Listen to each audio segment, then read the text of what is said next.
So all the fear mongering that you probably see right now going on about climate change really has to do, in my opinion, with creating a one world government, because the only way to effectively reduce carbon emissions on the world stage is if there is like a one world government forcing every other country to apply by the same exact standards. Because if you don't have that, it's not workable, because it is the tragedy of the commons. If you haven't heard about this, it's like, this whole social experiment thing where a bunch of people, they kind of agree to like not use this farmland, so then it regrows. So like 10 farmers all say, okay, none of us are going to touch it for 2 years.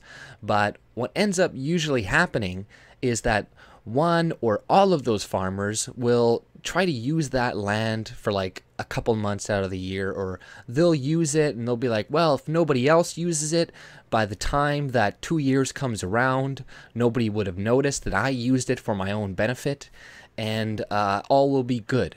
But what usually happens is everybody thinks like that, so everybody is going to start to try to use that land. And so by the time the 2 years comes, you'll figure out that everybody's been exploiting the deal that you guys set in place. And this is exactly what's going to happen with climate change. Yes, Canada, we could reduce our emissions, put all of these oppressive taxes on our corporations to reduce our emissions, but that's not going to do anything, because there's other places all over the world like China, India, all of these developing countries that are just going to make up the slack that we are no longer producing, and they're going to do it at a much they're going to create more carbon emissions, they're going to create more pollution, because they're not doing it with the same technology that we're doing it with. Like it's still going to be produced, but it's just going to be produced somewhere else.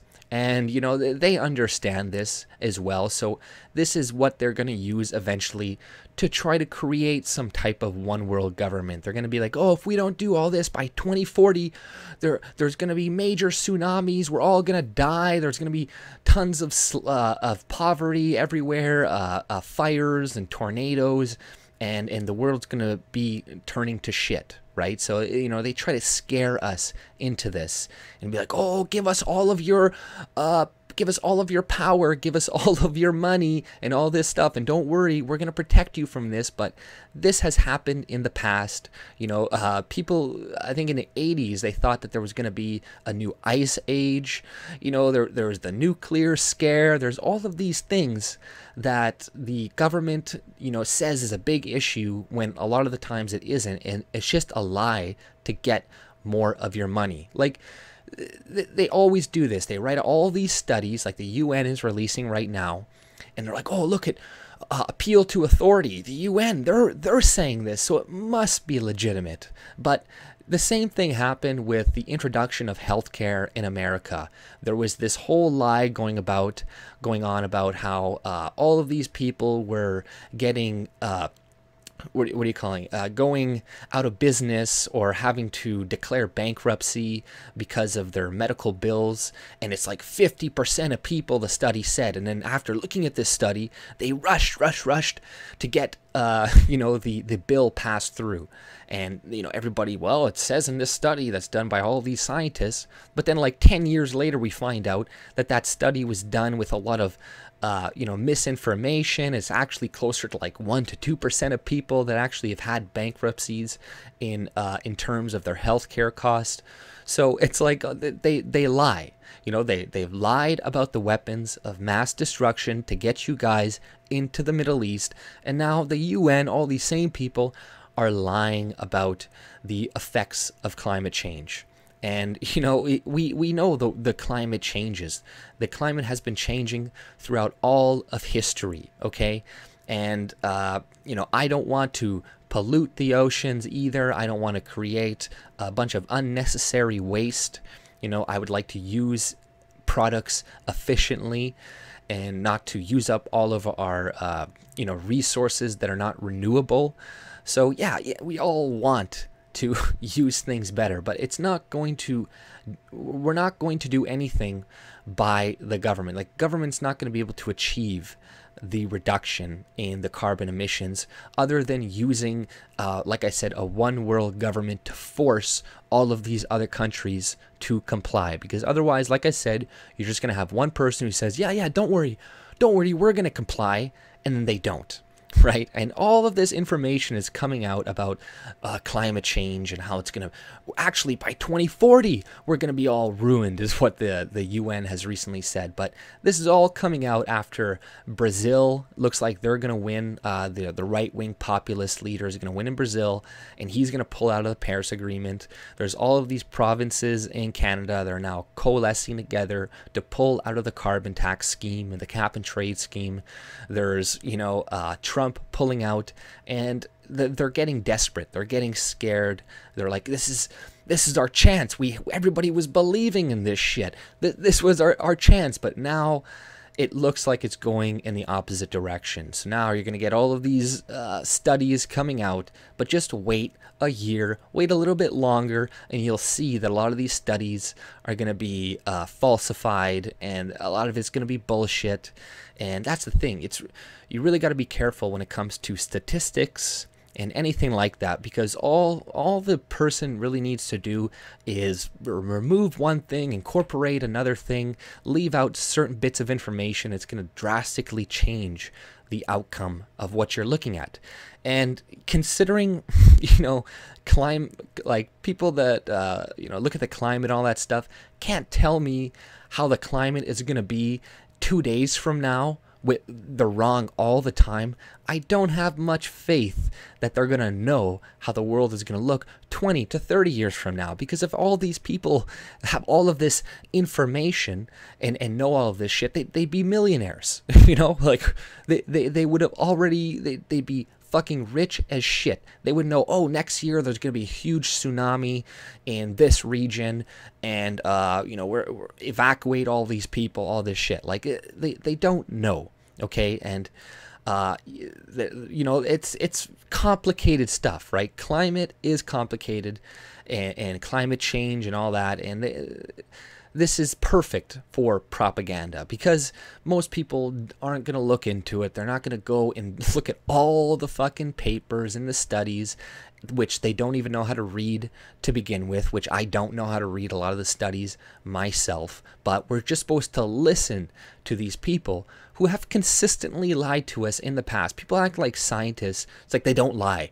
They have no allegiances. They're not controlled by money and special interests whatsoever. No, they're all just legitimate. They all tell the truth no matter what. Whereas if you look in the past and what things used to be believed by 100% of scientists, like, the Earth being, the Earth rotating around the sun, or the sun rotating around the Earth, or just a bunch of other things that are easily provably false now that had a massive consensus on in the past. We can see that scientists are wrong. Like I said before, there was supposed to be a fucking ice age in the 80s or something. So what happened to that? How come it goes from ice age to now global warming? And I live in Manitoba. I want there to be more global warming. You know how fucking cold it is in Winnipeg and shit? It gets like -40 here sometimes. So yes, please bring on the global warming. I want some of this fucking climate change. And notice that, global warming. That's what it was called before. Remember that, guys? Now it's called climate change, because some of these years since it's come out have been a lot colder than previous years. So they're like, oh, well, it's climate change. We don't, global warming, it's not a good term. We'll say climate change, because let's just say if it does get really cold one year or this or that, then they can be like, oh, see, it's just climate change. This is the part of climate change. Because, saying, oh, it's global warming when there's a big, huge ice sheet over, I don't know, this place that doesn't usually get as much ice, it doesn't logically work together. It's like global warming, bunch of ice. I don't think it works. And they understood this, and this is why they changed the term. But this isn't me denying everything about climate. This isn't me saying everything is bullshit. We need to pollute everything like most leftists think. They think they're going to make a straw man to this and be like, you don't believe in climate change. You're anti-science. Even though you don't believe in the fact that there's only two genders and lots of other unscientific shit that you guys believe. But if you don't believe in climate change, you're anti-science, anti-this. It's like, no, that's not the case. Just that we can see what this is being used for. You know, if it wasn't clear and apparent that they're just trying to steal from us, to redistribute this wealth, to take our powers and our rights away from us, then I would be more like willing to listen. But clearly this is just being used to steal from us, and you know, don't fall for it. The best thing to change society, you know, and to use less oil and non-renewable resources is education. It's not through government forcing people to be a certain way. Like, look at smoking, for example. Smoking went down drastically when they you know, a bunch of people came out and pointed towards the links of smoking and cancer, right? The rates went down, all this crap, and that you didn't have to do anything with the government. Like, now the government in Canada is like, oh, you can't smoke here, you can't smoke here, you can't smoke 20 feet in front of a fucking building because some little kid might see you. And it's like, okay, the rates of smoking have been going down consistently for years without government intervention. So that lets us know that it has to do with education. And when you do make something illegal, it just goes underground. Okay, so you can make it. It's illegal to do this. It's illegal to smoke this type of drug, or it's legal to do weed. Well, there's just going to be an underground market taking care of that anyways. So the best thing to do is education, is to say, hey, like, let's save our resources. One thing that is true is that resources are finite. Okay, they're not indefinite. And I think a lot of leftists who always seem to promote global warming and say, oh, we need to do this, we need to cut back on this, yet they want a massive socialist welfare state. They want to bring in tons and tons of people into our countries, and they think we have just unlimited resources to do this. You know, it's like, oh, let's keep giving money to the third world so they keep populating and create, like, in 10 years, 20 years, half of the population is going to be coming from Africa. And that has directly to do with the socialism and the wealth distribution. And there's going to be even more money going to Africa after this Paris Climate Agreement, whereas a lot of the money that these Western countries are going to be going is going to be going there. And you think it's going to be going to create green energy and all this shit? No, it's going to be going to create more babies. More babies equals the need for more food, the need for more resources, so they are the ones creating the fucking problem. You know what? There is a problem with, you know, pollution. There's a problem with all this stuff, but it is often, you know, exacerbated by the government. They are the ones that are socially engineering the world to require more energy. Like, look at the roads, look at the cities. It was the governments, it was the government politicians, the officials who set out all of these plans for the roads, that for the vehicle companies to force us to be dependent upon vehicles. So it's like, you know, all this shit, all the problems that we have now were created by the government. All of the massive refugee crises that are going on right now has to do with us funneling money into these countries, and also going in and, you know, trying to, you know, change a democracy, going to, you know, take Assad out of fucking Syria, going and killing Saddam Hussein in Iraq, you know, disposing of all these strongmen that were keeping the Middle East together. It's like, this is all the government. Everything leads back to that, and it's just because they want more power.